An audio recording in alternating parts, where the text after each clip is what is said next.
Bossing, kamusta ang buhay-buhay? Ngayong araw ay gagawa pala ako ng kulungan ng pusa. Ang sukat pala ng gagawin ko ay 120 by 50 by 100 cm. Ito nga pala yung request ng nagpapagawa. Kaya wala nang patumpik-tumpik pa. Paspas na. Dito ay simulan ko na nga yung paggawa ng pinaka-frame niya.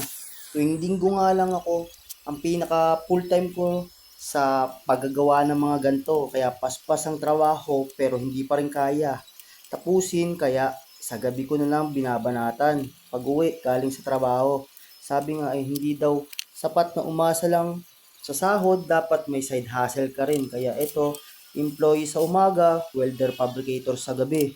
Medyo mahirap pero kaya naman. Pag gusto nga, sabi may paraan. Pag ayaw, sandamakmak na dahilan. Ito na nga natapos ko na nga yung kulungan. Kaya nung makauwi sa trabaho, ano pa, syempre, deliver na yan. Ayan, gabi na nga, buti na nga lang may napadaan ng mga brad para matulungan ako. At kailangan ko talaga ng tulong. Shoutout nga pala kay Tol Awe at Tol Angel. Salamat sa tulong.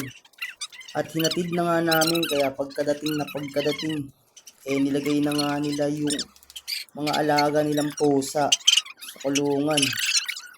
Ayan, sliding door pa nga yan mga bossing. Dahil wala tayong pambisagra kaya naisip ko na gawing sliding door na lang yung pintuan niya. Ayan oh. Oh, sliding door oh. Apakaangas, buboy. Apakaangas.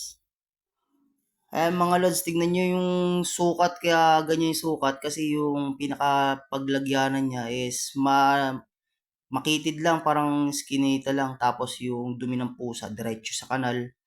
Kaya hindi na sila mahihirapan sa pag-aalaga ng pusa. Kasi dati yan, nasa loob ng bahay yung mga pusa nila.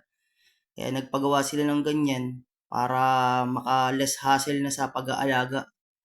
Ang dami dumadami na rin kasi yung mga pusa nila. Hanggang dito lang. Bye-bye!